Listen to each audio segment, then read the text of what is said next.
যারা বাসার বাইরে থাকো শুধুমাত্র তাদের জন্য এই ভিডিওটা। যারা মেসে বা হস্টেলে থাকো তাদের এটা একটা সবথেকে ভালো উপায়। কেন বলছি তার কারণ আমিও নিজেই ভুক্তভোগী, কারণ আমি বিষয়টা ভালো করেই জানি। কারণ হোস্টেল লাইফে কখনো আপনার সেভাবে ফ্রিজের সুবিধা থাকে না, বা কখনো আপনার মায়ের হাতের গরম গরম মাংস রান্নাও খেতে পারবেন না, কিন্তু আপনার তো মন চাইবে মাংস খাইতে, তখন আপনি কি করবেন? তো কথা না বাড়িয়ে শুরু করা যাক গরুর মাংসের আচার। এটা আমার রেসিপি না, আমিও মূলত ইউটিউব দেখে শিখছি। আর এটা এখন অনেক ট্রেন্ড, অনলাইনে খুবই এখন ভাইরাল।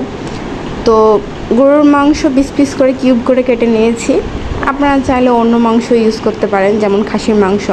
তো পরিমাণ মতো লবণ, হলুদ, মরিচের গুঁড়া, জিরা গুঁড়া, আদা রসুন বাটা আর গরম মশলা গুঁড়া। গরম মশলাতে এখানে এলাচ, লবঙ্গ, দারুচিনি সব কিছু হালকা করে মাটির খোলায় ভেজে নিয়েছি, তারপর সেটা গুঁড়া করে নিয়ে এখানে দেওয়া হয়েছে। তো সবগুলো খুব ভালো করে মিক্স করে নিতে হবে। তারপর মিক্স করে নিয়ে সেটা কিছুক্ষণ আপনারা চাইলে রেস্টে রাখতে পারেন, রাখলেও হবে না রাখলেও হবে। কিন্তু আমার মনে পড়ে যে তেলও দেওয়া লাগতো, তো যাই হোক সরিষার তেল 1 কাপ দেওয়া লাগবে, সেটা আমার পরে মনে পড়ছিল। তারপর আমি দিয়ে তারপর আবার রেস্টে রাখি। ফাইনালি কড়াই গরম করে সেই রেস্টে রাখা মাংসটা দিয়ে দিবেন। এক বিন্দুও এখানে পানি দেওয়ার প্রয়োজন নাই। এই যে দেখতেই পাচ্ছেন একা একাই পানি ছাড়বে মাংস থেকে। তো এই পানিটাতেই মূলত মাংসটা সিদ্ধ করা হবে। বারবার ঢেকে দিয়ে রাখবেন আর মাঝে মাঝে নাড়াচাড়া করবেন যেন লেগে না যায়।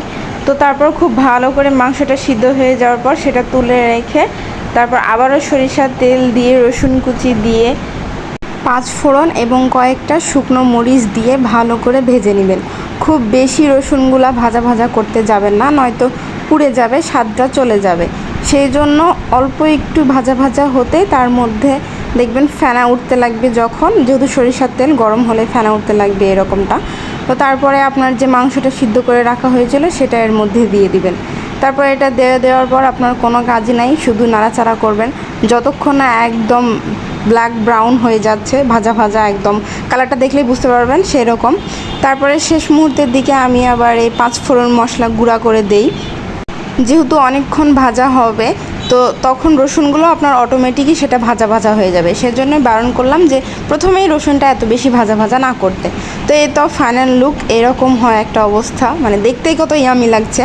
এখন টেস্টের কথা আপনাদের বলি, স্মেলটা পুরাই আচারের মতো। মানে আমি যখন রান্না করতেছিলাম তখন মানে পুরো বাসা মনে হচ্ছে যে আচারের গন্ধ ছড়িয়ে গেছে, ব্যাপারটা এমন। আর টেস্টের কথা বললে মাংসর যেমনটা খাইতে লাগে ওই রকমটাই, খুব স্পেসিফিক ইউনিক না। তো আপনারা এটা 6 মাস সংরক্ষণ করে খাইতে পারবেন।